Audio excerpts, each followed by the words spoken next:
hambalan subong ni Ma'am Novi Mihica, masaling na nun boring siya, no? Kay halos hindi maka-enjoy yan.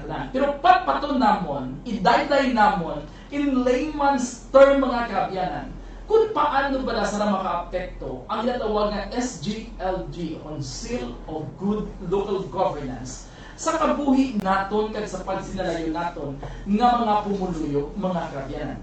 Bangon ang SGLG, isa ikamandato sa DILG mismo, base sa tinatawag nga Acta Republica 11292 nga dapat ang taksa ka local government unit o kung di ako ng banwa, syudad o kung probinsya dapat nga check upon, dapat nga husisaon o kung dapat nga i-audit base sa tinatawag integridad kag good performance sa mga nagapamuno subong sa kada banwa kag syudad. So ipatpat naton. Now, Ma'am Novi, una-una gid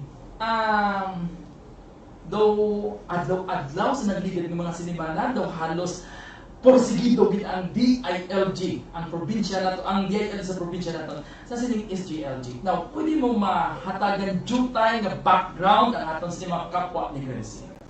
Okay. So, ang SGLG hindi siya bago, Okay. no? Ini siya isa ka progressive assessment system nga nagahatag distinction sa remarkable performance sang kada local government unit. Okay.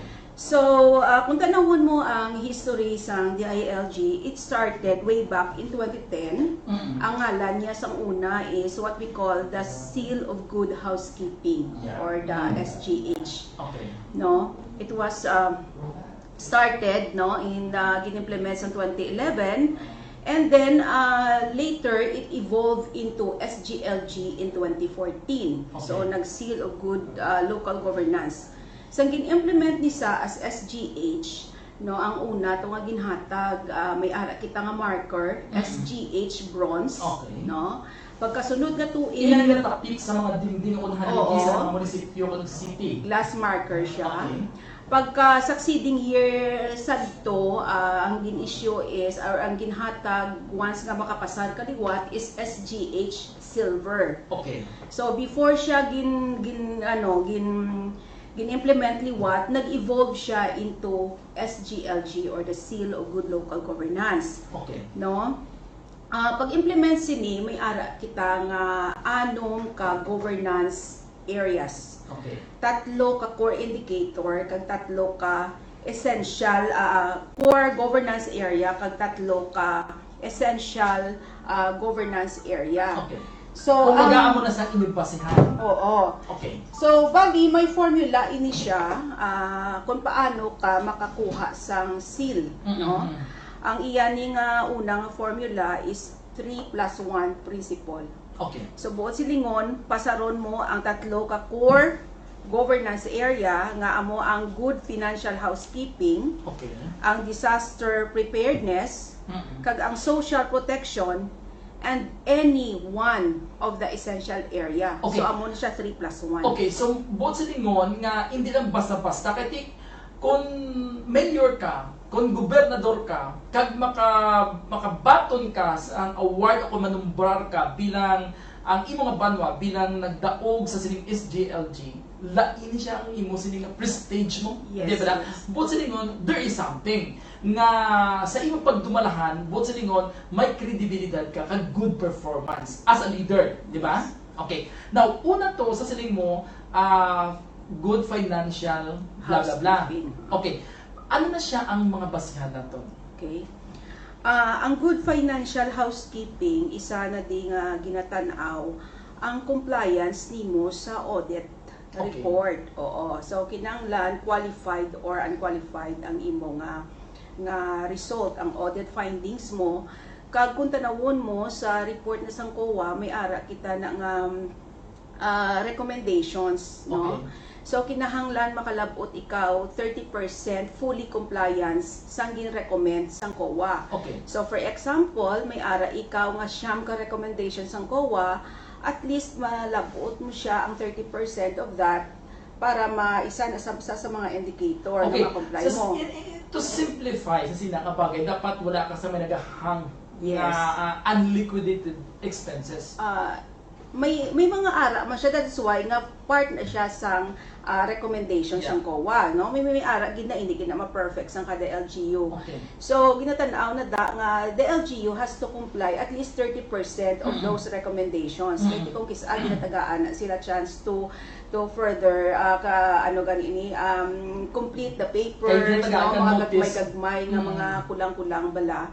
So isa ina sa mga indicators sa Pero may arang financial iban ay housekeeping. LGU nga maka-comply more than o kung biyan sa 30% yung required ninyo. Yes, may Okay. ara. Oo, may ara gid nga beyond sa 30% na Okay. naka-comply. Ang isa pa gid ka naton kinatanaw ang compliance sa full disclosure policy. Okay. So No? dapat magsalita ng full disclosure policy. Dapat may mga bulletin boards ang kada LGU Yes. nga mabalaan sa tao so the public may know ano ang ginamang transactions ninyo. Yes. Okay. May ara kita nga mga financial report nga gina-require nga i-post siya sa 3 conspicuous places, and the very important thing is kinahanglan maka-upload sila sa FDP portal. Okay. Luwas sa mga bulletin boards, sa mga conspicuous nga doon, dapat gali ang ilang nga online, o ang ilang nga masahin nato ng ilang nga platform, sa digital platform nila, dapat Yes. updated man. Kaya Yes. gina-posting ang mga transactions sa ilang banwa o syudad when it comes to finances. Yes. Okay. Makadto ka lang sa FDP portal, no? Okay. And then you just search the year and the name of the LGU. So kadamo sina nga wala nakahibalo, no? Tanan nga mga budgets ang LGU nga approved, no? Ang ilang nga mga cash advances, ang ilang nga mga other reports pa 20% utilization, 5% disaster risk reduction and management fund. Those are only some of the financial documents nga imo makita na sa FDP Kaya dapat portal. accessible sa public. Accessible siya anytime. Kung paano na siya gingasto, kag kundi ini na siya nagkanto.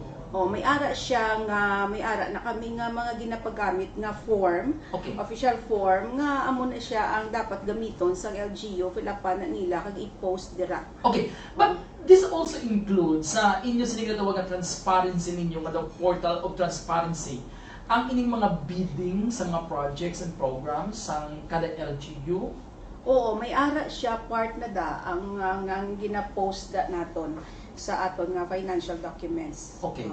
Okay. Now, magsiling kita nga, kung magsiling kita nga, ka-tricky na siya mo maghamag ng financial pala. Bukod silingon, ang kada LGU, gina-id siya, hindi lang sang COA, kundi sang DILG mismo, kung how prudent, kung paano siya maggasto sang iya sini nga internal revenue allotment among other nga mga incomes niya. Hindi ba lang? Okay. So, ang iban sini nga mga LGUs, grabe ni siya mo ang tanan ng mga department heads, ginatipon gini siya kag before sang SGLG evaluations, may mga pre-conferences na siya ginapatigayon, kag ginalantaw na da ano pa da ang dapat i-correct sa imong nga departamento nakasubmit ka na bala sa amuni sa aton sini nga accounting office na settle mo na bala ang amuni ang etc.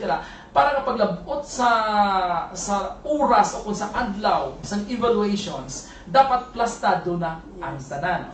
Bakit hindi mahapos kag hindi basta-basta maglabot sa punto sa natawag nga indicator ining sa financial nga bahin. Oo. Di ba lang? Oo. Ang isa gani nga ginatanaw naton ang utilization, Yeah. no? Sa una masiling kita nga nami kita nga LGU kung dako ang aton nga savings. Okay. So it's not. Yeah. So ang as much as possible ginatanaw naton nga 100% dapat ma-utilize Kay ang hindi pundo. kay ang LGU is not a private entity na dapat matipon sa kwarta. Yes, dapat kung ano ang gin-allocate sa ina nga tuig dapat ipartiniser sa nagakaigo So nga dapat serbisyo. zero balance ka. So, not necessarily zero balance, pero may ara kita nga set up nga benchmark or Okay. average for the LGU nga dapat at least malabot nila. So for example, sa sininga tuig nga SGLG sa level sang cities, kinahanglan ang ilang 20% development fund na-spend nila at least 66% of it as of December 31, 2020. Open more than that. Oo, or more than that. While the Okay. municipalities, no, may ara siya, I think ang municipalities is 73%. So, Na spent average or na at na-utilize. least nga na-utilize nimo or more than that. Okay. Oo. Now, So, amo na siya ang isa sa mga indicator man sang aton nga good financial housekeeping. okay. And then if you are a recipient sang previous nga SGLG, so may ara ina sa nga corresponding incentives, no, nga ang last to nabala namon is 5 million pesos, no, for kinahanglan fully utilized na siya. Okay. Kag na liquidate. Okay, now, kadto kita sa masunod nga indicator ninyo o kung categories ang inyo nga ginana-judge o kung ginahusisa Miss Novi. Mm. After sang financial, ano ganito son? Ang aton nga disaster preparedness. Na ara pag ina kay pinaka siya ka importante kay ang disaster sa una daw wala na siya kinasapak, di ba lang? Now, mga pila na katuig subong nangin mandatory sa kada LGU nga dapat may disaster risk reduction management office again. And 5% I think, no? Sang imo sila nga total annual budget, dapat makadto lang gina siya, ipain mo gina siya dapat sa disaster preparedness, no? Now, may ara ba na portion sa out of 5% kung pila ang pre-disaster expenses, kung pila ang para sa disaster gidyan mismo. Nga ang ginhimo ini sa gobyerno. Bangod ang natural calamities, ang ginatawag nga force majeure mga kabyanan, hindi na sa bumapaktan. Yes. Bangod sa ginatawag nga climate change, bangod sa ginatawag nga global warming, daw medyo hindi mo paktan pag ulan, gol pila may baha, no? wala man sang ginatawag abiso sang bagyo, may baha. Now, ang DILG, through sa sining ginatawag nga SGLG, nangin meticulous sa pagtanaw sang kada expenses, sang kada LGU, syudad, banwa akong probinsya, kung bala nagakadapat ang ilaging gastuhan o kung hindi. Hindi ba, Miss Novi? So, ano ang inyong mga saling natin, mga barometers sa pag-check sa mga expenses nila sa pag-utilize ng ilang 5% for disaster or calamity fund nila? Okay. So, ang isa sa mga una nga legal nga basihan nga gin-include ni siya is because of the Republic 10121, no, ang Okay. aton nga Disaster Act na ginpasar. And tama na Migo Erwin, no, nga isang ginatanaw na naton ang aton nga fund utilization. So, ang 5%, so at least ang LGU gina-require to allocate at least 5% of their annual appropriation para sa aton nga disaster. So 70% dira gastuhon mo siya for pre-disaster. Okay. O silingon, even without the declaration of calamity, pwede mo siya magamit as preparedness and mitigation measures.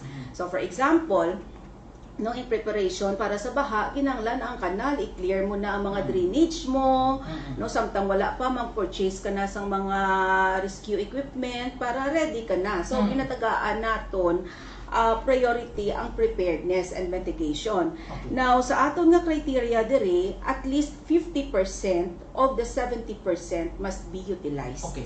So, So, kinahanglan ang pundo, hindi mo sila nga sukton mo lang da. Yes, dapat gastuhon mo siya in preparation of the disaster. But you can also use certain amounts, kasi nang 70% nga pre-disaster, sa mga trainings and seminars, ang inyo, for example, mga bantay kalikasan, no? Yes, yes. Bantay bagyo o kung mga ano na nga, which is nga dapat ang training mag-jive sa ginatawag natin nga disaster preparedness. Yeah. Okay. Oo. Kaya ang tinutuyo sini is to mitigate whatever the impact nga dalon sa force majeure mga kaabyanan, no? Hindi ba na? Pero hindi mo yung paggamiton sa saot-saot. Correct. That is why nga ang LGU gina-require to formulate its own disaster risk reduction and management plan. Yeah. So dapat may plano siya. So ara man nabutang ang 70%, kag diin mo siya gamiton ang pre-disaster mo. Yeah. So may ara kita na nga mga thematic areas nga pwede natin magastuhan, no? Ang usually ang 30% gakadto na sa mga quick response kag sa rehabilitation naton. Okay, sa actual lagi na mismo yung pag-abot sa kalamidad. Oo. Kung paano ang isa ka LGU mag-responder. Oo. Anong gamito niya? Mabakal siyempre noodles para sa mga evacuees, hindi ba lang? Oo. Isa sa ginatanaw man during SGLG ang stockpiling nila.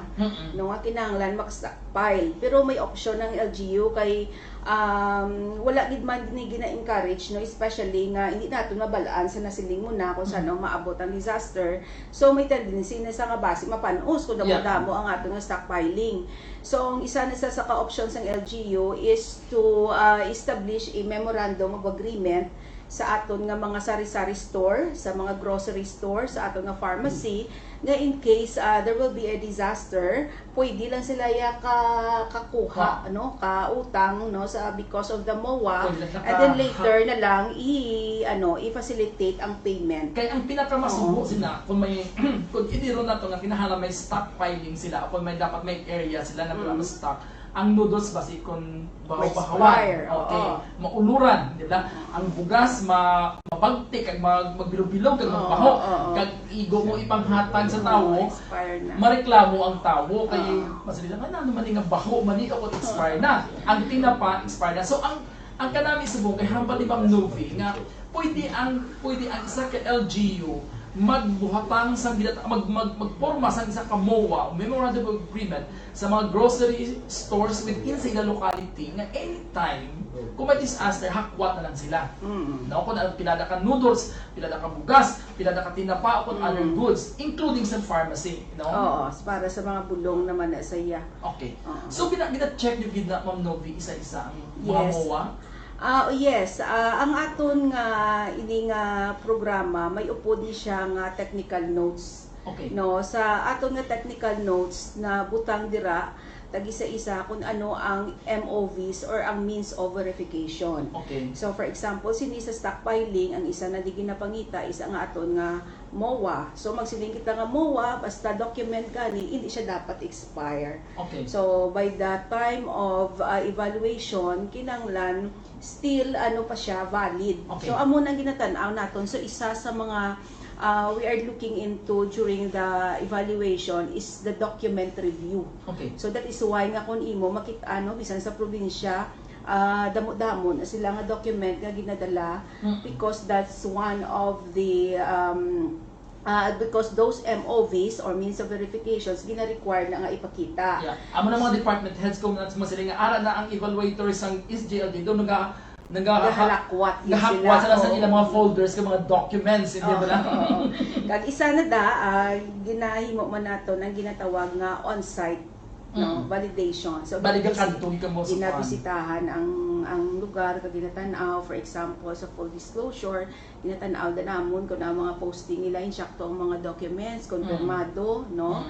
Kung may sanitary non-film man ginatan-aw man naton, daso nang aton ang mga accessibility na bala ang aton nga RAM, no? Ang access ang aton nga mga persons with disabilities na gina-check pa siya. Gina-check na How siya. about ang inyong mga equipment sa mga rescue? May punto sila, like kung may baruto kami, o kung may mga salbabida kami, etc. etc. May dala na sa ginatawag na puntos. Yes. Dala na siya sa gina-check naton ang search and rescue equipment naton, no? May ara na siya man sa technical notes, naka-enumerate man siya kung ano na siya ang ginapangita. So mga flotation device, daso lang sa first aid kit. Nabutang man da kung ano ang unod sa first aid kit, ano ang unod sa emergency kit. Okay. So how about the composition sa ginatawag ng manpower sa isa ka risk reduction office, sa isa ka LGU? Vital la kung part ni sang inyo sa ginatawag nga manpower audit nga dapat qualified ang tawo nga magakompose ang sining disaster risk reduction office sa kada LGU. Oo, isa gid na ang ginatanaw nga kinahanglan filled up ang aton nga DRRM officer. Okay. No, kag ano na siya may ara sa nga corresponding nga salary grade requirement. So for example, sa city nga category at least salary grade 22 na siya dapat ang aton nga Head. DRRM officer. Kag sa subong nga SGLG, ginatanaw naman naton kung na-fill upan na ang 3 ka plantilla posisyon nga gina-require naton no under sa aton nga DRRM officer. Kay kabalo kami Go Erwin, ang SGLG sa nasiling ko nagina is a progressive award system. Okay. Progressive in the sense nga may upgrade siya kada tuig. So, kung sang una is ang gina-require is designate lang, so kung ginakinahanglan nagid nga filled up nagid ang plantilla.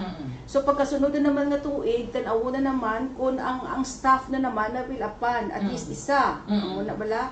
So base sa sunod nga tuig, who knows, ang tanaw na gid na nga kompleto nagid filled up nagid ang 3 ka plantilla nga posisyon. So Okay. progressive siya ang ato ni nga assessment. Kadami sinisang SGLG, kaya dili mo makita nga kaabyanan nga kung ikaw mayor sa isa ka LGU, kag kung ikaw isa ka department sa isa ka LGU, hindi ka pwede nga mag-sit back and relax ka lang. Yes. Kag this is also one way to counter sa ginatawag nga pag-ugat sa korupsyon sa aton sining nga mga LGU. Kaya gina-check up mo, no? Kag dili mas patan kung ang gina-require sa SGLG nga mga categories kag mga indicators ginatuman o gina-perform bala sa isa ka LGU. That's why masiling ta nga SGLG, masiling ka mga boring ini. Pero kung kita nga pumuluyo, amo ni siya ang pinaka the best naton na i-appreciate naton bangon ang DILG mismo nagaserbi silang mga kaabyanan nga checker kung bala insakto ang ginahimo sang kada LGU. Bangon makita nila kung hindi insakto mga kabyanan, dira na sila makita mo may mga notes na sila. Kung bala ini wala mo gin perform kagnaan. Hindi ba na? No. So sa amon pagbalik ni Ma'am Novi, ginistoryahan natin ang financial, ginistoryahan natin ang ginatawag mga disaster, no? Ang ikatatlong indicator nga ginabasehan sa SGLG kanina is Novi, Ang social protection. ano ba yun? Ang social protection, no? But sila nga mag-social protection, dili makadto ang ginatawag nga ano ang ginabulig sa isang ka-LGU sa mga indigent nga mga pumuluyo. Ano ang programa sa LGU to benefit sa aton sila nga mga PWDs, sa aton mga senior citizens, kag iban pa. Pagkaligad lamang